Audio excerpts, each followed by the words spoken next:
Qu'est-ce que l'affaire Dreyfus? À la fin du XIXe siècle, la France est secouée par ce qui deviendra l'une des plus grandes affaires judiciaires de son histoire, l'affaire Dreyfus. Tout commence en 1894. Alfred Dreyfus, un officier de l'armée française d'origine alsacienne et de confession juive, est accusé d'avoir transmis des secrets militaires à l'Allemagne. Les autorités affirmant détenir des preuves de sa culpabilité, Dreyfus est jugé par un tribunal militaire reconnu coupable de trahison et condamné à la déportation à vie. Lors d'une cérémonie publique particulièrement humiliante, ses insignes militaires lui sont arrachés devant la foule avant qu'il ne soit envoyé au bagne sur l'île du Diable en Guyane française. Mais quelques années plus tard, de nouveaux éléments apparaissent. Plusieurs responsables découvrent que les preuves utilisées contre Dreyfus sont fragiles et que le véritable auteur des documents transmis à l'Allemagne pourrait être un autre officier, Ferdinand Walsin Esterhazy. Malgré cela, l'armée tente dans un premier temps d'étouffer l'affaire pour préserver sa réputation. L'affaire prend alors une dimension nationale.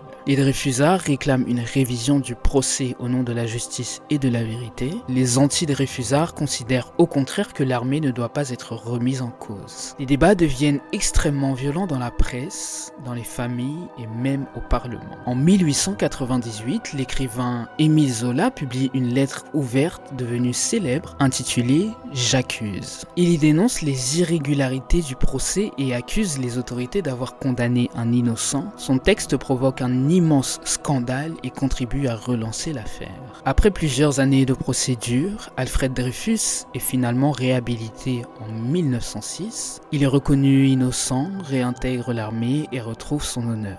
L'affaire Dreyfus reste aujourd'hui un symbole majeur de la lutte contre l'erreur judiciaire, l'antisémitisme et les abus de pouvoir. Elle a profondément marqué la société française et continue d'être étudiée plus d'un siècle après les faits.